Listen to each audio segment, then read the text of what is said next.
Durante mucho tiempo el estrecho de Magallanes simbolizó un límite de la Tierra, el fin de un mundo, hostil y extremo.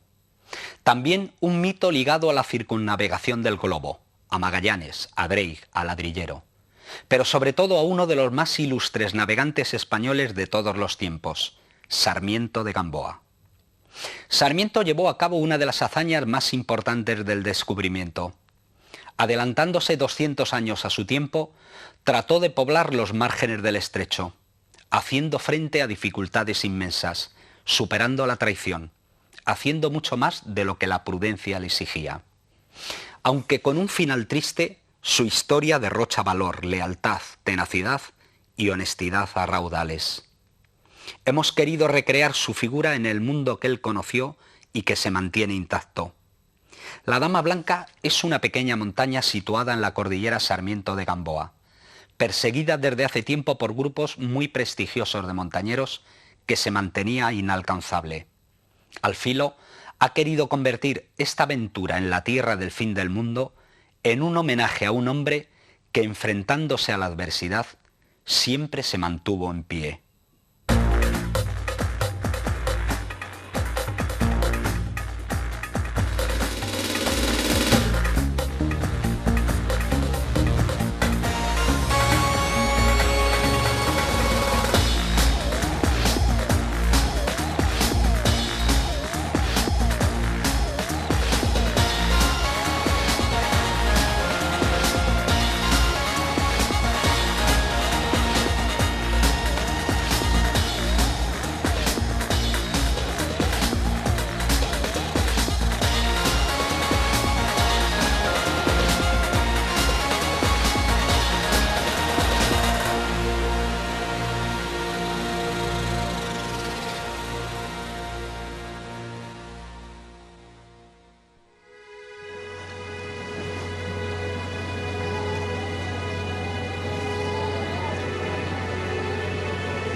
El estrecho de Magallanes, el fin de un mundo y el comienzo de otro.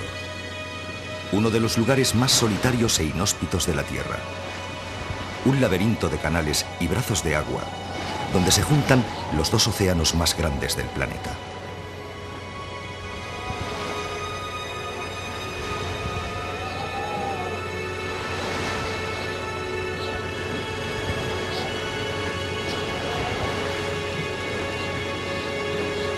Aquí, al tormentoso extremo sur del continente americano, llegó en 1520 una expedición española liderada por un marino portugués, Fernando de Magallanes.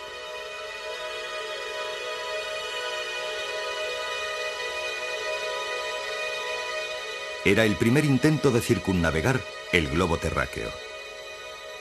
Navegando rumbo al sur, Magallanes alcanzó un paso donde se abrazan las aguas de los océanos Atlántico y Pacífico. La corona española descubrió muy pronto la importancia estratégica de aquel paso, única comunicación marítima con algunas de las más importantes colonias de ultramar. A pesar de los repetidos esfuerzos, no hubo manera de hallar la ruta en sentido inverso, del Pacífico al Atlántico, y muchos navegantes se perdieron intentándolo. No fue hasta 1557, casi 40 años después de la hazaña de Magallanes, cuando Juan de Ladrillero logró encontrar la entrada oeste del estrecho y cruzarlo en dirección a Levante. Sin embargo, no logró cartografiarlo correctamente. Pero los españoles no estaban solos en la disputa de estos mares. Los corsarios ingleses, que hostigaban continuamente la flota y las ciudades del Imperio Español en América, comprendieron muy pronto la utilidad de aquel comprometido paso. Así, en 1579, Francis Drake, tras cruzar el estrecho de Magallanes, saqueó audazmente los puertos de Valparaíso y el Callao.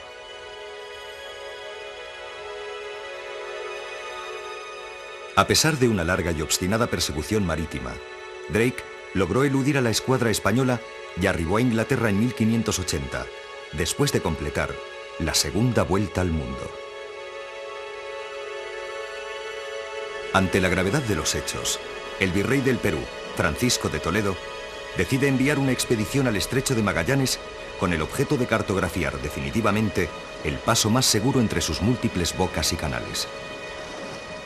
Había que consolidar la presencia española en aquellas tierras, evitando el paso de piratas y corsarios. Al frente de aquella expedición estaba un marino excepcional, Pedro Sarmiento de Gamboa.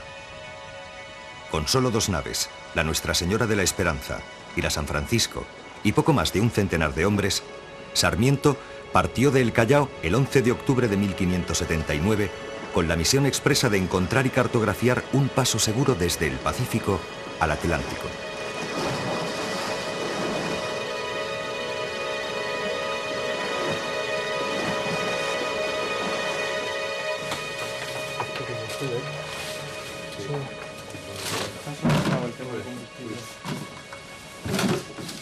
¿Qué has conseguido?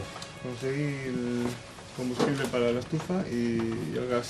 Bueno. Vamos a ver si nos da tiempo a arreglar el tema del regulador. Perfecto. Y así que voy antes de que me cierren. Ahí va. ¿Eh? Vale, luego nos vemos. Nosotros aquí tenemos por un rato todavía, ¿eh? Ahí bueno, ahí nos vemos. Venga, El recuerdo de estas travesías fabulosas es el que ha animado nuestros pasos hasta estas tierras.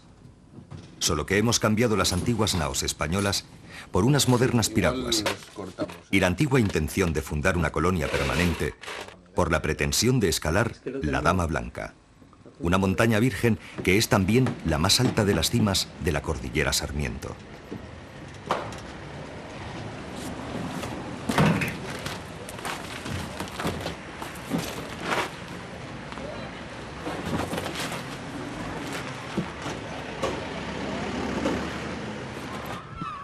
Desde Puerto Natales, un pequeño pueblo pesquero al sur de la Patagonia chilena, Iñaki San Vicente y José Carlos Tamayo pretenden llegar remando en piragua hasta el Canal de las Montañas, donde se montará el campo base de la Dama Blanca.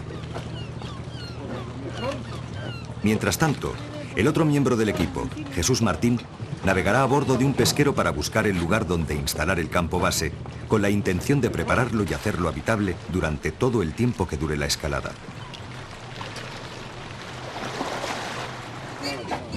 La Catita será la encargada de transportar a Jesús junto con el material y las provisiones 56 kilómetros más allá, en una tortuosa navegación entre canales y montañas.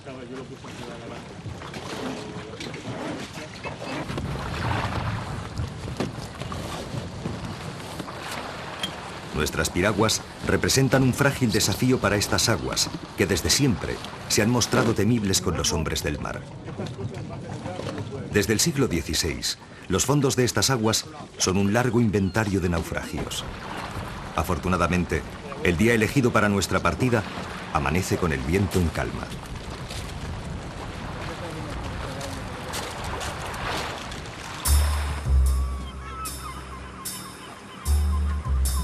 En la imaginación de los hombres, estas tierras siempre han simbolizado el fin del mundo, un lugar hostil y desolado. El último horizonte posible. Exploradores, viajeros y filibusteros de todas las épocas han elegido la Patagonia como un territorio mítico donde medir sus fuerzas y sus ansias de aventura.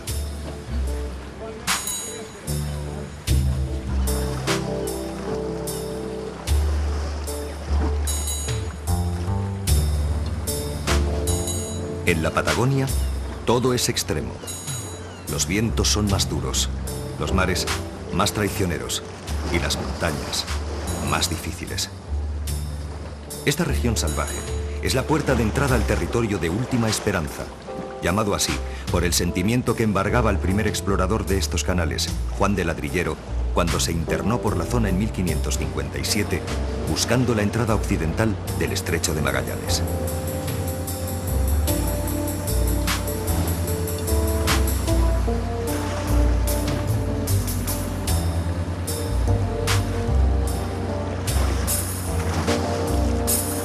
Algo de ese sentimiento resta todavía en el ánimo de los marinos que cruzan estos canales. La Catita guarda muchos recuerdos de esas navegaciones. Entre otros, que su nombre está construido con las siglas de las mujeres esenciales en la vida de su patrón, Edgardo Garrido, un viejo lobo de mar que ha recorrido muchas veces este mar frío y despiadado.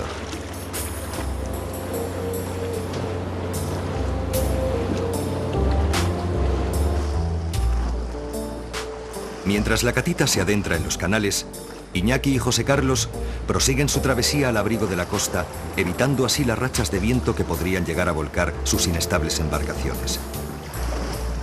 Según el plan previsto, tendrán que remar durante 8 horas al día, 4 o 5 jornadas, para llegar a tiempo a la cita con la Dama Blanca.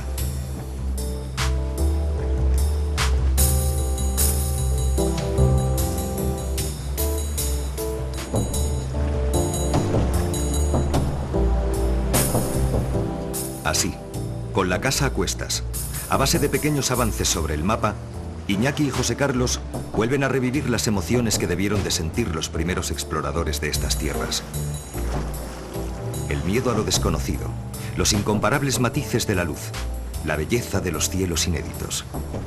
Los hombres apenas han dejado su huella aquí. Todo parece siempre nuevo. Todo parece virgen en la Patagonia.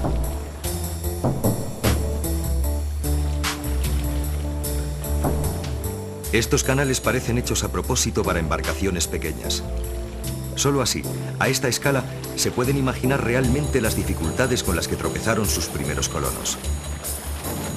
Lo desmesurado de las distancias, la ferocidad de los vientos y la hostilidad de la naturaleza compiten por hacer de este lugar uno de los más adversos a la colonización del hombre.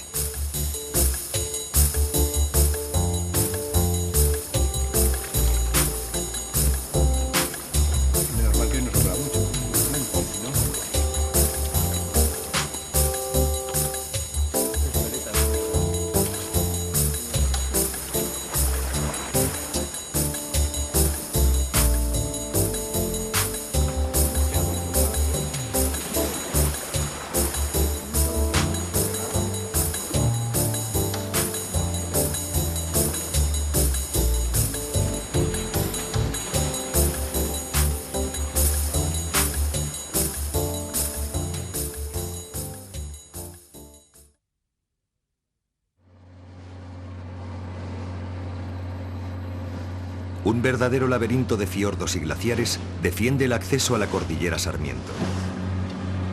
No es nada fácil orientarse, incluso para un marino experimentado como Edgardo.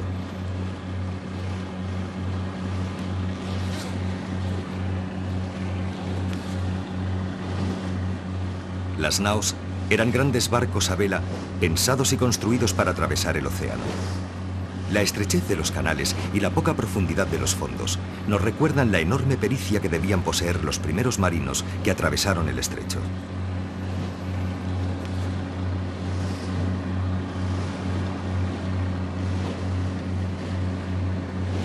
Debemos encontrar un sitio donde poder desembarcar, pero no es nada fácil hacerlo en estos abruptos parajes.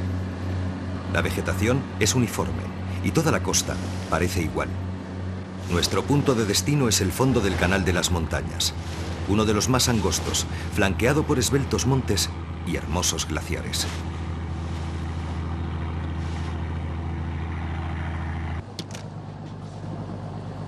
Al fin, cuando embocamos el canal, sentimos como si entráramos en otro mundo, un lugar de ensueño todavía más remoto y extraño que el resto de canales de Última Esperanza. Es una ensenada casi secreta, defendida en su misterio por las altas montañas que la rodean. La cordillera Sarmiento. ¿Para atrás?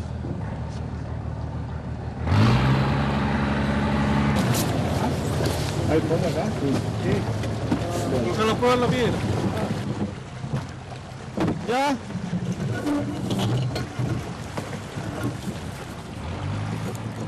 Jesús sabe muy bien que no es fácil encontrar un sitio idóneo donde montar el campo base.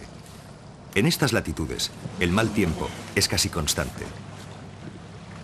Desde el mar, la costa parece escarpada, y una vez en tierra, la maraña de vegetación resulta impenetrable.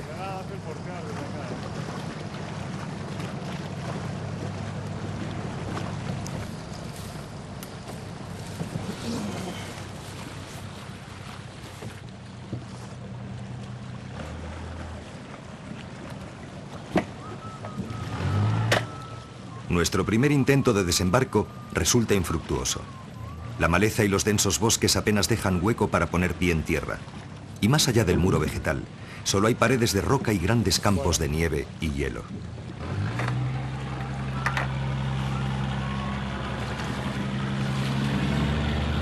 ¡Vamos a echar un vistazo allá!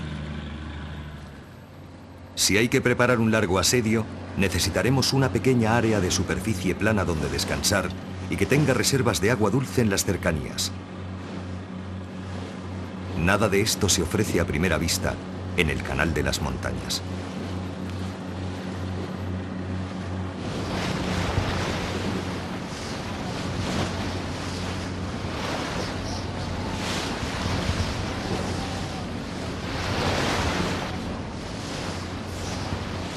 En cuestión de minutos el horizonte se emborrona y el tiempo cambia radicalmente. Una de las clásicas tormentas patagónicas azota el Canal de las Montañas. La Catita se zarandea con el recuerdo de tantos marinos desaparecidos y tantas naves perdidas. Vale, ahí va, primera infernal.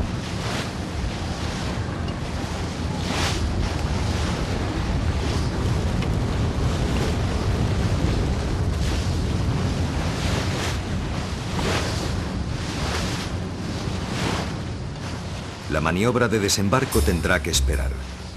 Todavía no sabemos durante cuántos días, porque en esta región nunca se sabe cuánto puede durar una tormenta.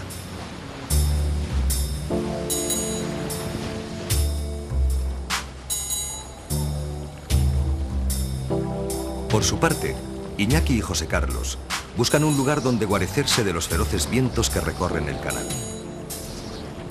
Solo así, dentro de una pequeña embarcación, en medio del mar embravecido, podemos empezar a comprender el valor de los primeros marinos españoles que se adentraron en estas latitudes. Las avalanchas de agua y la sensación de estar perdidos en un laberinto de canales e islas convierten la epopeya de Sarmiento en una de las más grandes aventuras de la conquista de América.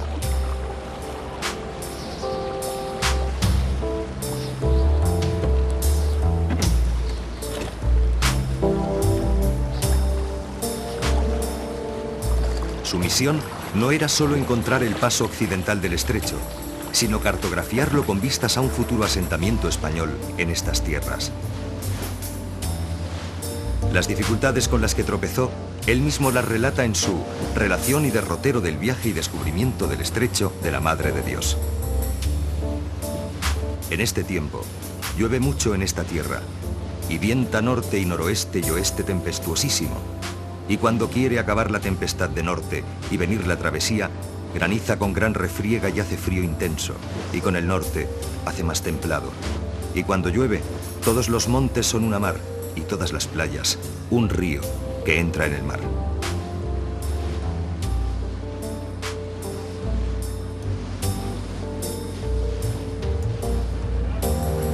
Mira, a ver si puedo atracar por acá.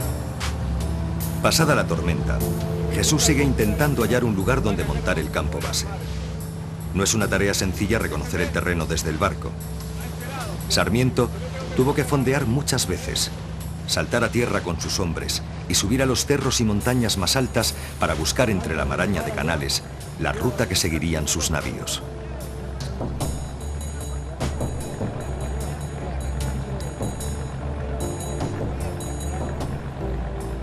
Al igual que ellos, Jesús y sus compañeros de la Catita han hecho ya varios intentos de desembarcar, pero estos esteros parecen empeñados en oponerse al paso del hombre. En realidad, es una tierra que sigue prácticamente virgen, tan salvaje y tan hosca como en el tiempo en que los marinos españoles la descubrieron. Ahí voy. De vuelta, no va. Ahí vengo.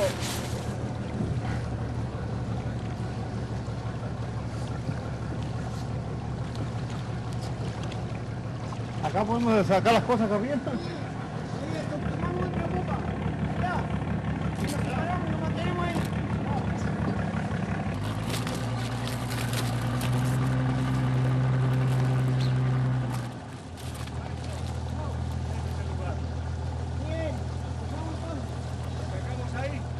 ¿Mejor? Sí. ¿Para descargar? Vamos a hacer la maniobra con el Zodiac. Bueno, Paramos en la lancha. listo. Los cacharros. Cuidado el poto que está... A pesar de que la Dama Blanca no es una montaña muy alta, su latitud, su relativo aislamiento y las condiciones meteorológicas hacen que su escalada sea especialmente comprometida y compleja. Ya. El frío y el viento obligarán a los alpinistas a refugiarse durante un periodo incierto que puede durar de semanas a meses y que pondrá a prueba sus nervios y su paciencia. Bye. ¿Mejor a dónde? Viene medio escorado, maestro. Es que este viejo pesa, ¿tú sabes cuánto?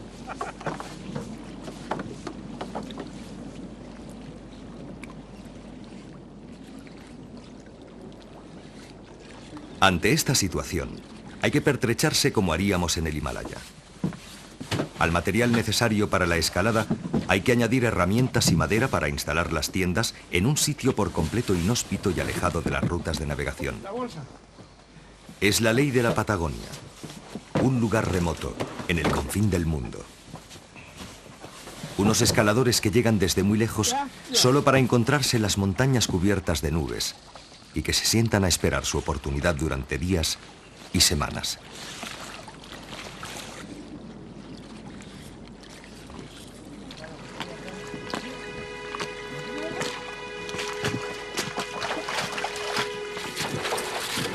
Ahora, a Jesús solo le queda esperar la llegada de sus compañeros. Una sensación de soledad le embarga mientras la catita se aleja mar adentro. El mismo sentimiento de desamparo de los primeros colonos.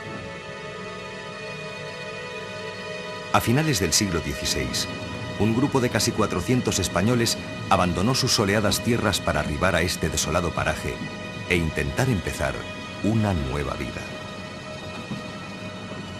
Es difícil hacerse una idea del desánimo que debió de cundir en aquellos hombres y mujeres, a quienes habían prometido tierras y riquezas sin cuento, cuando contemplaron el espectáculo de estos roquedales surgiendo entre aguas heladas.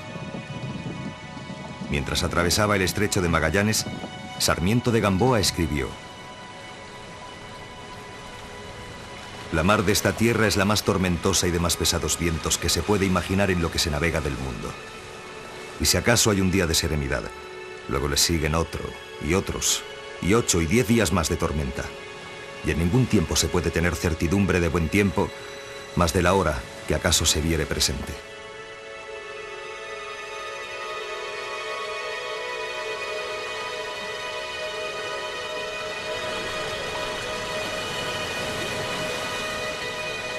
Un tiempo infernal acompañó a las dos naves y a punto estuvo de hacerlas zozobrar en varias ocasiones. Pero el valor y la pericia de aquellos marinos españoles logró evitar el desastre. Sin embargo, el 21 de enero de 1580 estalló una tempestad que obligó a Sarmiento a refugiarse al abrigo de la costa. Allí comprobó, desalentado, que la San Francisco había optado por abandonarles. Sarmiento tuvo que hacer gala de toda su autoridad para lograr que sus hombres siguieran adelante y así, tras recorrer 110 leguas, alcanzar el océano Atlántico.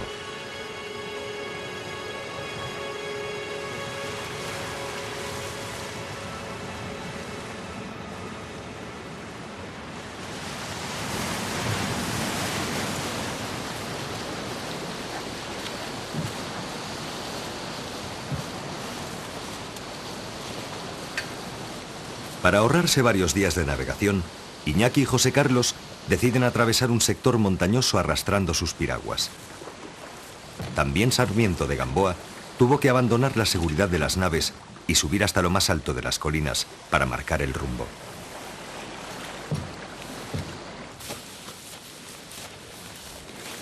Así fue, de hecho, como logró seguir adelante varias veces en busca de un paso seguro. Y habiendo subido a lo alto con trabajo y riesgo de despeñarnos 1000 veces, se descubrieron muchas canales y brazos, y ríos, y puertos, y pareció toda la tierra que alcanzamos a ver despedazada. Y luego la juzgamos por archipiélago, y contamos 85 islas grandes y chicas, y vídose ir la canal muy grande, ancha, abierta y limpia. Y así se certificó que por aquella canal había salida a la mar cerca del estrecho. Las piraguas dan una dimensión humana a nuestra aventura, como si llevaran dentro el recuerdo de aquellos marinos. A pie, a vela, sin mapas, fue el modo en que un puñado de hombres guiados por un sueño de conquista se lanzó a la tarea de cartografiar el estrecho de Magallanes. Vivían una época en que gran parte del mundo era todavía desconocido, y la ruta de Sarmiento, a través del estrecho, era el preámbulo de las grandes navegaciones a lo largo del Pacífico.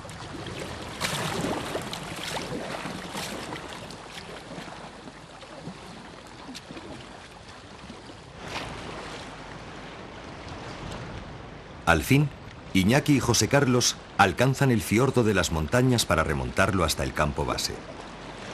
Saben que no pueden estar muy lejos del lugar donde les espera Jesús, pero se hace difícil calcular las distancias en la intrincada maraña de los canales.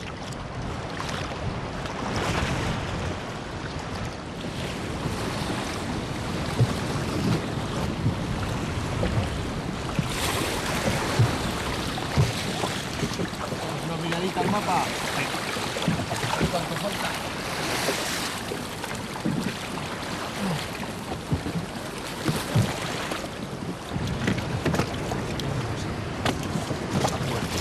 Bueno, es un cuarto. A ver si le damos otro par de horitas más. Pero bueno, Los mapas son un lujo con el que Sarmiento no contaba. De hecho, una de las prioridades de su misión era redactar una cartografía lo más fiel posible de todos los accidentes y pasos del estrecho de Magallanes, porque el navegante que le había precedido en el camino, Juan de Ladrillero, no había logrado hacerlo.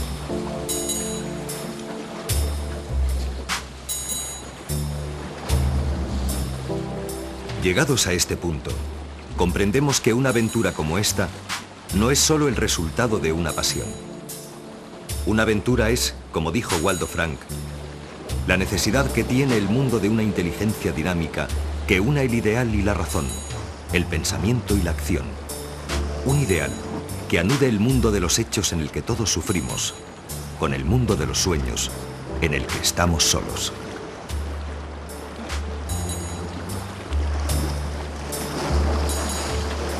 Los grandes exploradores son la encarnación viviente de esa voluntad de comprensión y dominio. Y la tarea encomendada a Sarmiento se reveló como una hazaña intelectual y física de primera magnitud, un encargo que requería la mente de un gran científico y el corazón de un aventurero.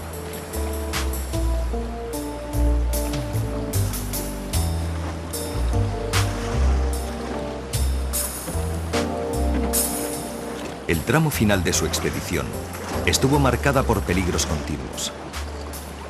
Aparte de las tormentas y de los témpanos a la deriva, los bajíos amenazaban con abrir una vía de agua.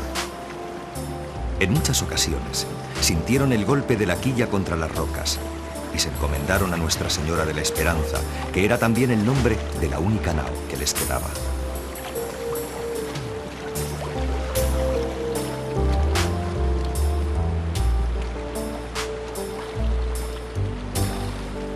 Por suerte para Iñaki y José Carlos, las piraguas apenas tienen calado. Sarmiento cuenta cómo el barco español pasó rozando sobre apenas 3 brazas de fondo, el mínimo que necesitaba para sustentarse, y cómo los marinos pasaban las horas asomados a la borda, sondando las profundidades de los esteros.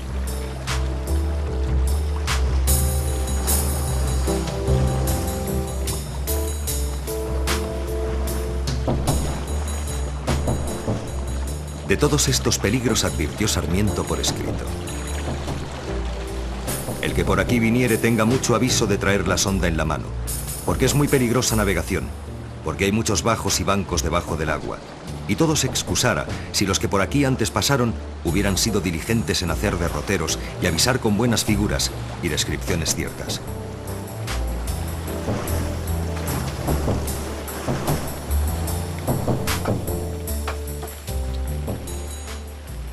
Campo base, ¿me recibes? ¿Cambio? Sí, te copio, Tamayo. A ver, Chus, estamos ya en el fiordo de las montañas. Venga, haznos alguna señal, vamos pegados a la orilla izquierda, ¿eh? Salgo al encuentro. Toca.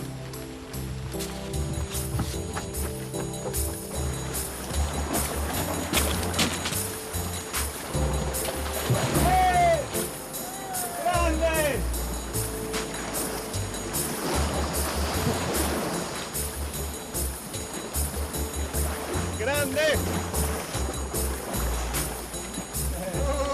¡Bienvenido! ¡Qué contento de verte! ¡Ay, ay, ay! ¿Qué hemos pasado? Y ahora le doy una mano para subir la piragua. ¿Cómo les fue?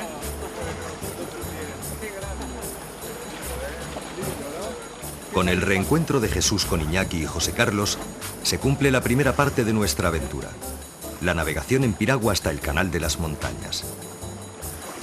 En el silencio del atardecer, la imponente cordillera Sarmiento se alza majestuosamente perpetuando la memoria de un hombre valiente y honrado.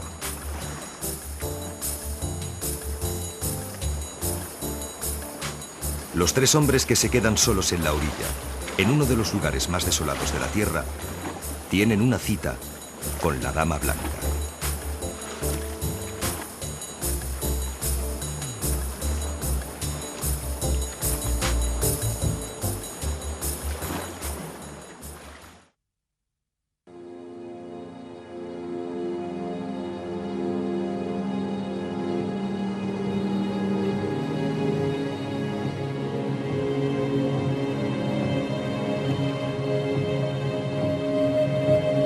La fascinación con que la Patagonia ha atraído a todo tipo de viajeros, aventureros y navegantes se transforma en el territorio de última esperanza, en una extraña mezcla de melancolía y desamparo.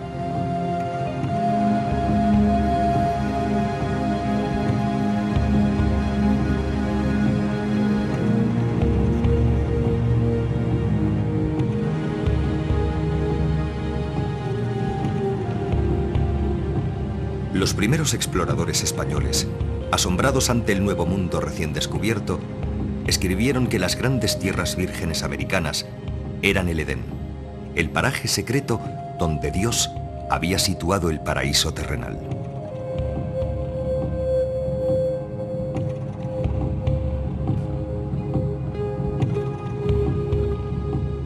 El Canal de las Montañas, en medio de la impresionante cordillera Sarmiento, parece uno de esos lugares, protegido por glaciares y aguas heladas, bañado por esa insólita luz exclusiva de la Patagonia que no parece venir de ningún sitio. Por unos instantes, entre la lujuria de la vegetación, tenemos la impresión de estar entrando en un jardín remoto, anterior a la historia, un paraíso, de donde los hombres fueron desterrados.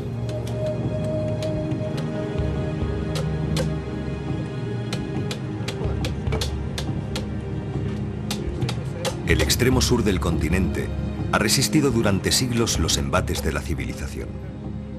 Algunas de sus zonas más salvajes fueron escenario de episodios de supervivencia extrema. Sabemos que nos hallamos en medio de una naturaleza áspera y despiadada, que no va a darnos facilidades. ¿Cuáles? Los peques. 2 pulgadas, estos chiquititos. Y luego...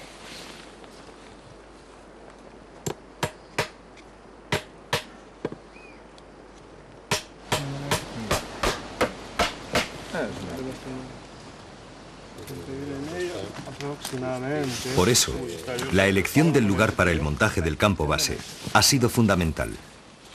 Aislados en medio de un bosque impenetrable, entre el mar y el hielo, sabemos que no contaremos con la ayuda de nadie. Todos nuestros enseres son frágiles emblemas de la civilización, utensilios que nos acompañarán solo durante un breve lapso de tiempo. A ver, los matejitos. A ver, aquí que se los ha ganado.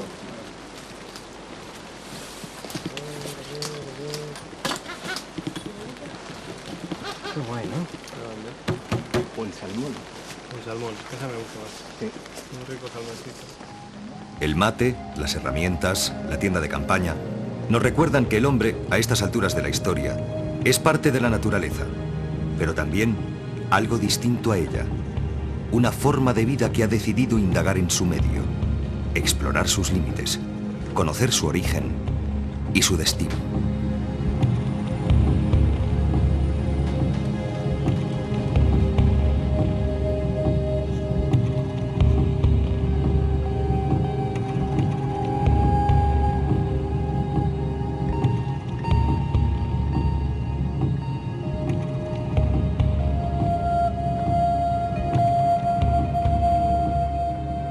El 24 de febrero de 1580, la expedición de Pedro de Sarmiento consiguió alcanzar el Océano Atlántico.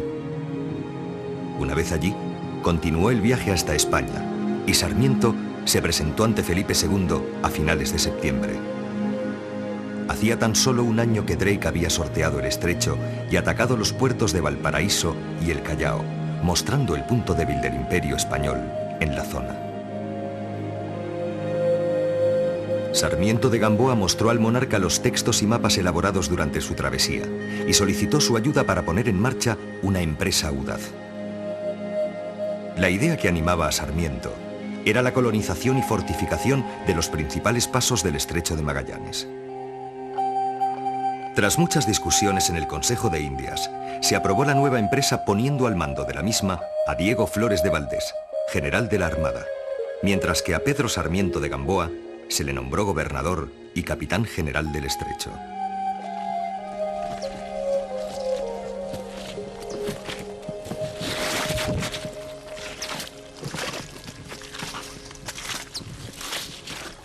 Pero la dureza de esta segunda expedición iba a ser algo que superaría todas las expectativas. Tras la singladura atlántica, los hombres de Sarmiento se tropezaron con uno de los lugares más inhóspitos de la Tierra. Cientos de islas y canales, con glaciares que descienden hasta orillas del mar, e impenetrables bosques de lengas barridos por un clima detestable.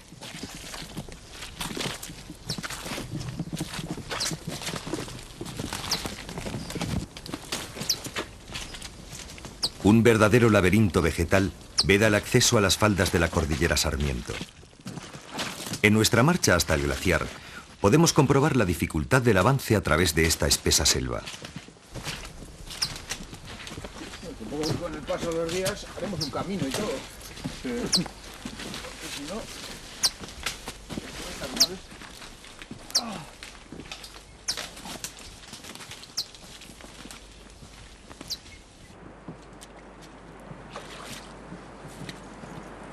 En la Patagonia, las dificultades se suman a las dificultades. El aislamiento de la zona y la inestabilidad meteorológica convierten cualquier escalada en una verdadera lotería y en ocasiones un auténtico tormento. Pero en este canal, situado en una latitud mucho más extrema y con mal tiempo casi constante, las apuestas en contra son todavía más altas.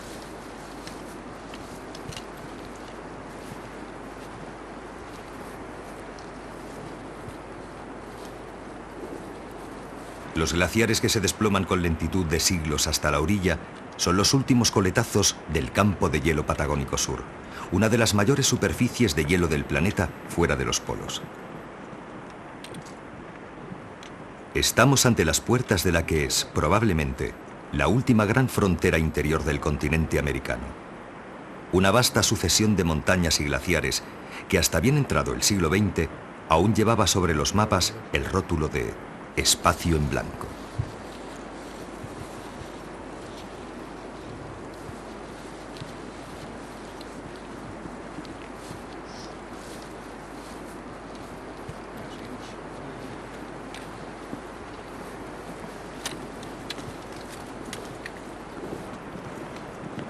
Desde lo alto de los esteros, es fácil comprender la urgencia con la que Pedro de Sarmiento solicitó a Felipe II una segunda expedición al Estrecho de Magallanes. El mar discurre tan encajonado entre estos canales que desde lo alto de las montañas se podría malograr fácilmente cualquier intento de los piratas enemigos por atravesarlos impunemente. La importancia estratégica de la misión de Sarmiento estaba fuera de toda duda.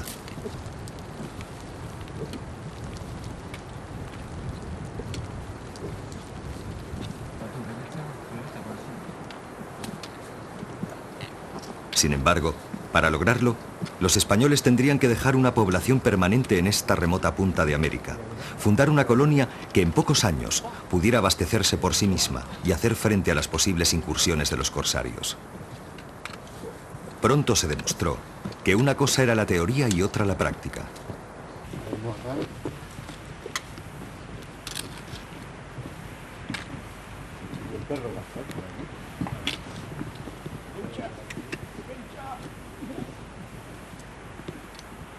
dice que puedes no llevarla si quieres. Mientras montamos nuestro primer depósito de víveres, comprendemos los graves errores de apreciación que cometió Sarmiento y cómo juzgó equivocadamente las condiciones para la supervivencia en una tierra por completo adversa. 5, 6, por dame uno. ¿Sí?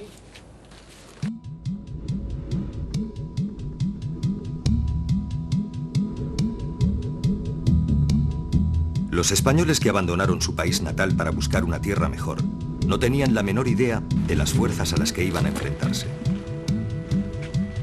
En sus heroicas odiseas, Juan de Ladrillero y Pedro de Sarmiento apenas habían hecho otra cosa que arañar la superficie de los esteros.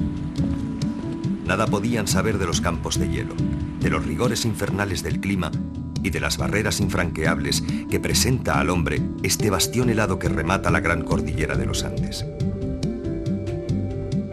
Intentar colonizar estas tierras a finales del siglo XVI, sin mapas, sin líneas de abastecimiento, era una apuesta tan temeraria como incierta.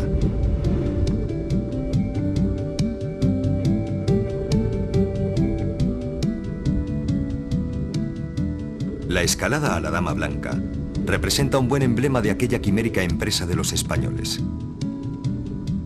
Eso explica que a pesar de su modesta altitud, unos 2.200 metros, y de sus formas suaves y redondeadas, en nuestros días su cumbre todavía permanezca virgen.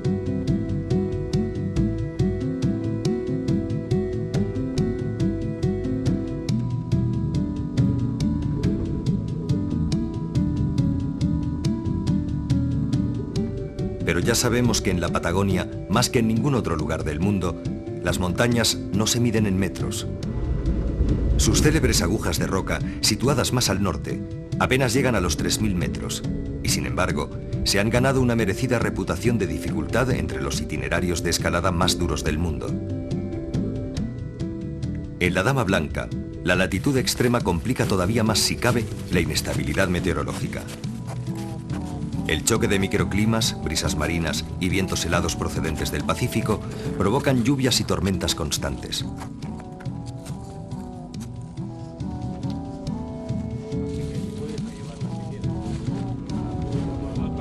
A 800 metros de altitud, que son también 800 metros de desnivel, nos detenemos para montar el campo 1. No sabemos cuándo dispondremos de otra racha de buen tiempo que nos permita proseguir la escalada, de modo que tenemos que proteger el material que dejamos aquí para ponerlo a salvo de las terribles e inesperadas ráfagas de viento o de las posibles avalanchas.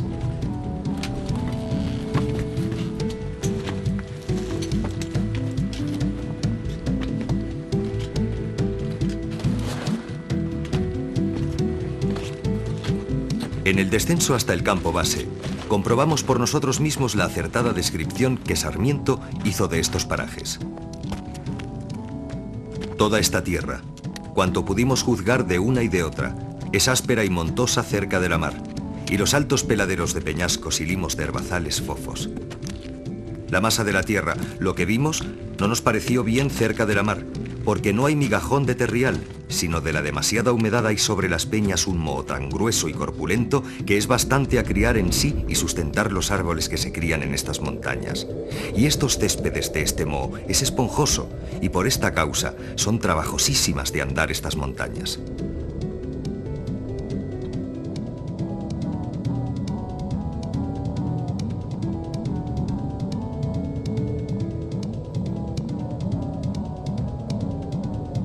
Por una extraña ironía, hoy que vamos de bajada, la claridad del día nos permite disfrutar de la belleza del paisaje patagónico. Pero muy pronto, la neblina lo invade todo, y el mal tiempo se hace dueño y señor de los esteros.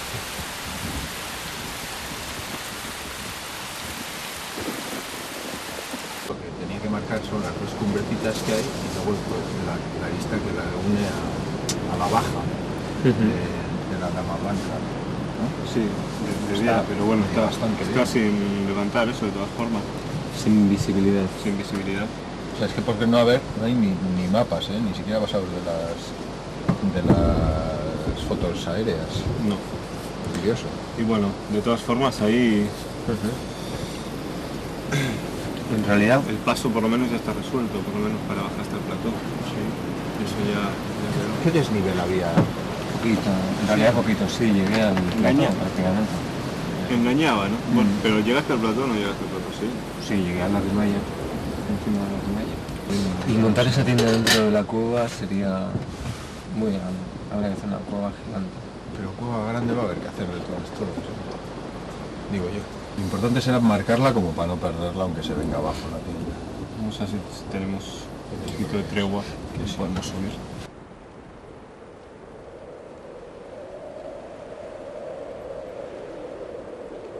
La experiencia nos dice que la escalada a la Dama Blanca será cuestión, ante todo, de paciencia. De mucha paciencia. Puesto que tendremos que pasar muchas horas juntos, sin nada que hacer, salvo esperar el buen tiempo, es fundamental que en el grupo reine la armonía y la calma. Quizá ese fue el problema más grave al que tuvo que enfrentarse Sarmiento a lo largo de su brillante y trágica carrera. Los encontronazos con sus jefes, agravados por su carácter difícil.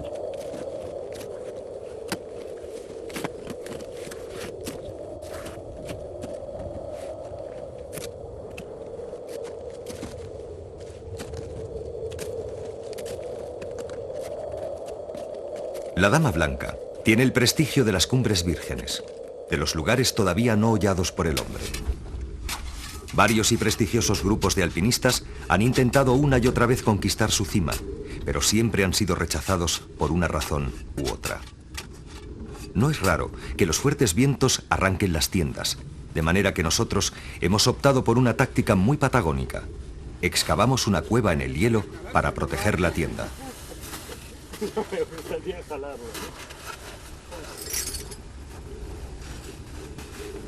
Aún así no estamos muy seguros de que este truco funcione, por lo que marcaremos el sitio para poder recuperar la tienda en el caso de que la cueva sea enterrada por la nieve.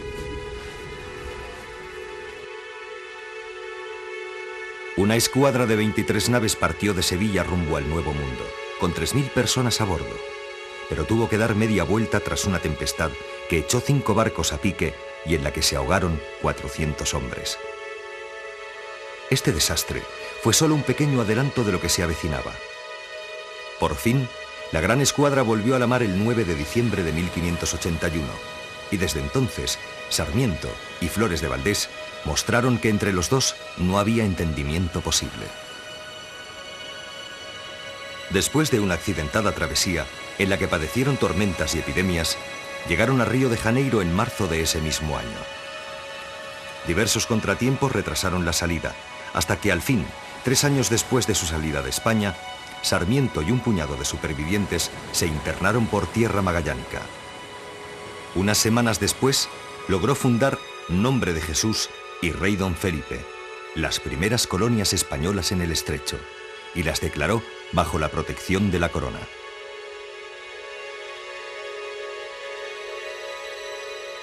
El desamparo invadió a los colonos cuando la única nao que había sobrevivido a todas las tormentas y motines levó anclas.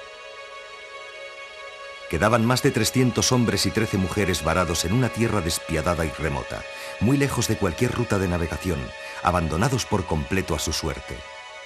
Sarmiento les prometió que volvería con ayuda en cuanto le fuera posible obtenerla.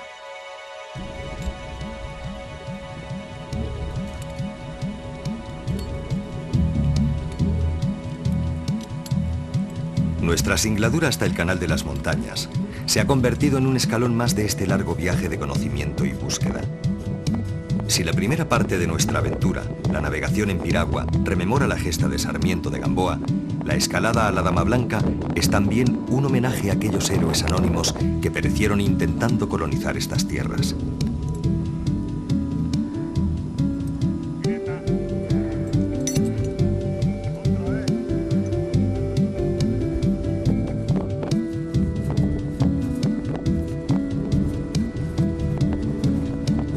En nuestro mano a mano con la Dama Blanca, el mal tiempo ha sido prácticamente la única constante de la expedición.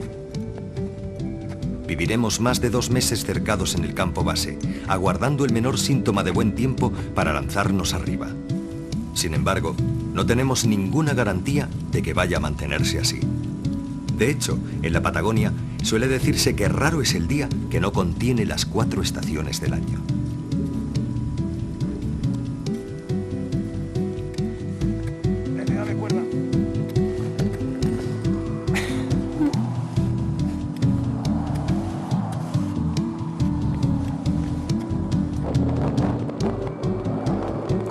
temíamos, lo que era un día radiante ha cambiado en cuestión de horas para transformarse en una tempestad de nieve. Todas nuestras esperanzas de alcanzar la cima se han esfumado de golpe, y lo único que podemos hacer es intentar llegar hasta la tienda para saber si ha resistido el embate del mal tiempo.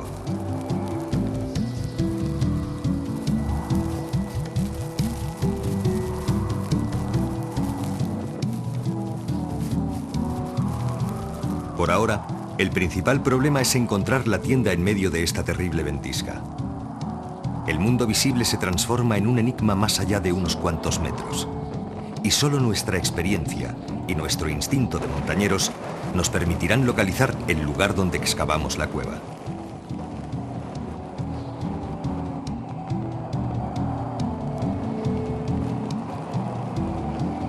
Por desgracia, nuestros peores temores se han cumplido. El peso de la nieve ha derrumbado la cueva y todas nuestras posibilidades se reducen ahora drásticamente. Tenemos que intentar recuperar lo que podamos si todavía queremos intentar un nuevo ataque a la cumbre.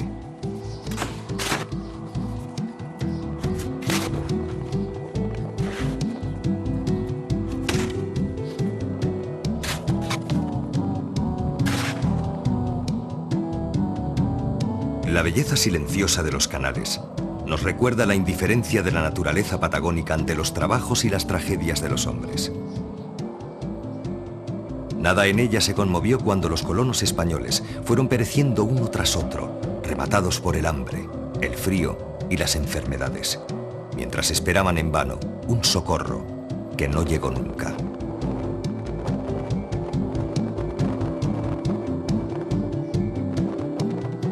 Refugiados en la tienda del Campo 1, experimentamos toda la zozobra y la furia de los vientos patagónicos. Allí esperamos una racha de buen tiempo del mismo modo que los hombres de Sarmiento esperaron en vano el regreso de su jefe con la ayuda traída del otro lado del océano. Por suerte, hemos protegido la tienda con un muro de piedras, porque la fuerza del huracán podría volarla por los aires.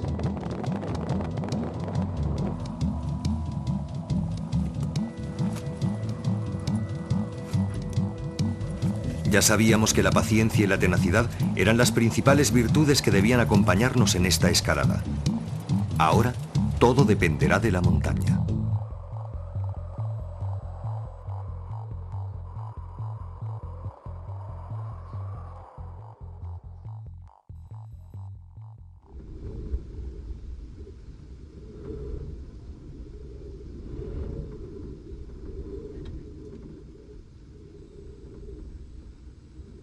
Llevamos mucho tiempo ya acampados a orillas del canal, sin que nuestro pulso con la Dama Blanca haya terminado de resolverse. Todas las tentativas de alcanzar la cumbre se han visto frustradas por los bruscos cambios de tiempo, pero a pesar de todo, no estamos dispuestos a arrojar la toalla.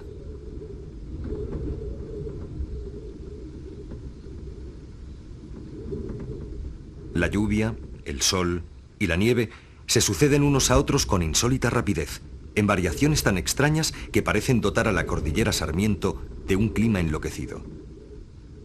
Pero en la Patagonia, todo pertenece a un universo aparte. Es un país remoto y salvaje que solo obedece a sus propias leyes.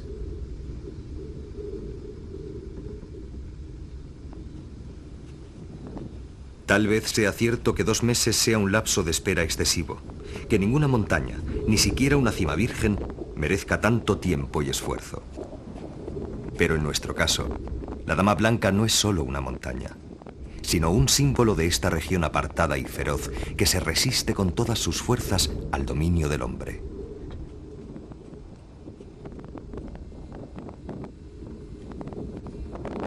Mientras ascendemos los últimos muros que defienden el acceso a la cumbre, nosotros tampoco podemos olvidar el trágico fin de aquellas gentes. Sarmiento no pudo acudir nunca en ayuda de los colonos. Capturado primero por los ingleses, que lo trataron con enorme respeto, y luego por los hugonotes franceses, que lo torturaron, jamás olvidó a sus hombres. Pero ya rescatado y a salvo, no logró convencer a la corona para que enviara refuerzos. Murió en 1592, a bordo de una nao, a las puertas de Lisboa, sin poder concluir su sueño de colonizar el estrecho. Cuando, años antes, el corsario inglés Cavendish arribó a los restos de una de las colonias, solo encontró vivos a 18 españoles. Les ofreció llevarles al Perú, pero solo uno quiso acompañarle. Y también murió durante la travesía.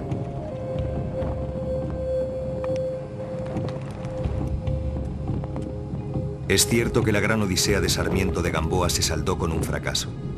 Pero en una época como la nuestra, preocupada exclusivamente por los beneficios a corto plazo, más que nunca merece la pena preguntarse qué significa el éxito y qué el fracaso. Preguntarse qué ganancias pueden obtenerse en la escalada de una montaña es indagar el sentido de la aventura, el sentido mismo de la vida.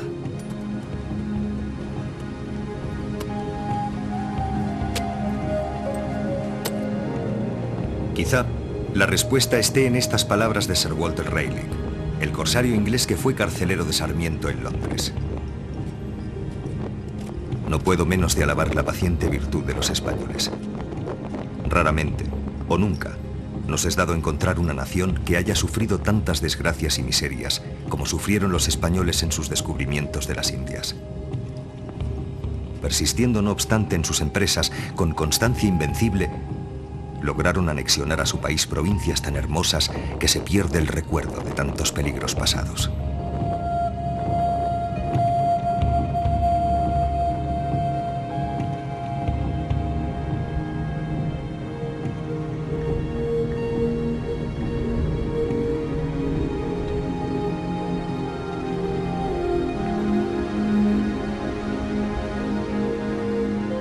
En la ansiada cima de la Dama Blanca, donde el pie del hombre se posa por primera vez, por unos breves instantes, Iñaki siente algo que está más allá de las palabras, que tal vez no se pueda comunicar con palabras, pero que tampoco las necesita. Algo que está fuera de las necesidades humanas básicas, pero que también nos hace más profundamente humanos. La experiencia misma de la aventura.